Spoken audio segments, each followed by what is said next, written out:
बड़े गौर से देख रहा था सपना जिंदगी का। कमबख्त नींद ही खुल गई फरेब सहते सहते। मेरा नाम तुम्हारे काम का नहीं है, लेकिन कहानी तुम लोगों को ज़रूर सुननी चाहिए, क्योंकि ये शब्द तो मेरे अकेले के हैं, लेकिन ये कहानी हर उस मासूम लड़के की है जिसका कत्ल किसी खूबसूरती के झूठे वादों ने किया है। जिसे जब वक्त मिलता है वो आता है, अपना मूड रिफ्रेश करता है और मेरे दिमाग को थोड़ा खुश करके वापस चला जाता है अपने महबूब की तलाश में। ये किस्सा तो अब ख़त्म हो गया। मैं भी नींद से उठकर प्यार को दफन करके फिर सोने जा रहा हूँ, वो भी हमेशा के लिए। वो अगर जगाए तो महादेव की कसम फिर खिल उठूँगा, लेकिन अब उसकी भी गुंजाइश नहीं। उसने सारी दहलीजों को ऊंचा उठाकर सारे दरवाजे बंद कर दिए। मैं आज इस हालत में भटक रहा हूँ, अपने दिमागी हालत को काबू करने की कोशिश में। लेकिन इसकी शुरुआत यहाँ से नहीं, मेरे कॉलेज से होती है। नए नए कॉलेज गए थे, भौकाल में कोई कमी नहीं थी, किसी को भी पीट देने की ज़मीन स्कूल टाइम से ही बना कर आए थे। कॉलेज की पॉलिटिक्स पर अपना और अपने भाइयों का पूरा कंट्रोल था। टीचरों के खिलाफ स्ट्राइक करनी हो या यूनिवर्सिटी लेवल का कोई स्पोर्ट, कॉलेज की किसी भी एक्टिविटी में सबसे आगे रहने वाला रुतबा था हमारा। उसी बीच अचानक नज़र टकरा गई एक खूबसूरत सी आंखों वाली, चुपचाप दिखने वाली, दुबली पतली लड़की से। कई दिनों तक हमने सिर्फ नज़रों से एक दूसरे को देखा। कुछ दिन उसके पीछे भी चलते रहे।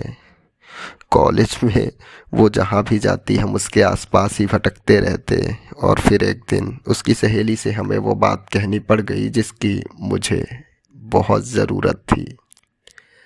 पहले तो उसने मना किया और अगले ही दिन बोली कि हाँ, उससे दोस्ती हो सकती है।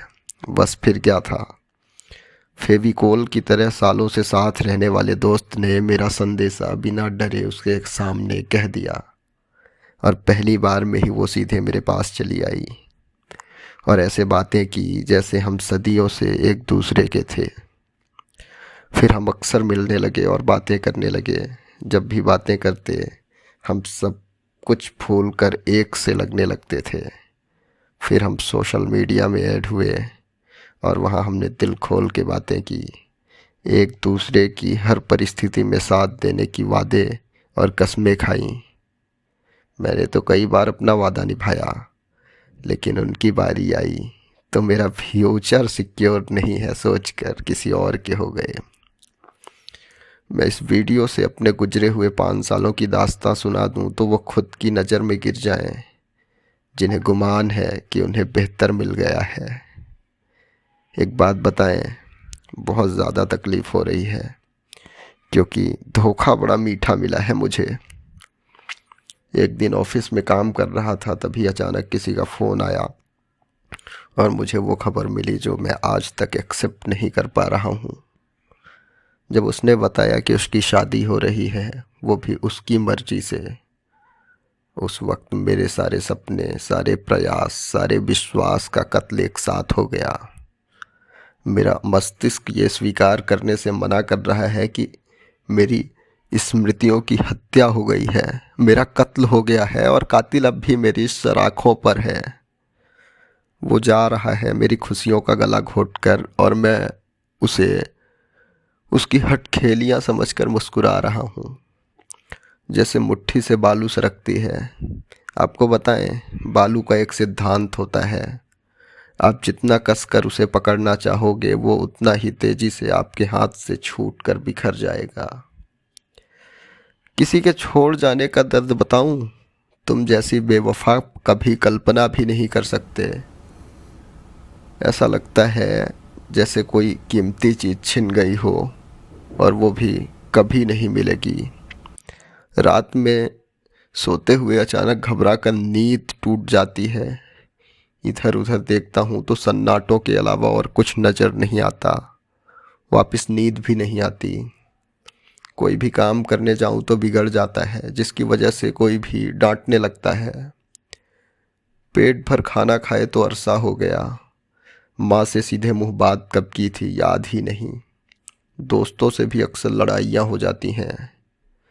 मतलब एक तेरे जाने से सब कुछ चला गया हो।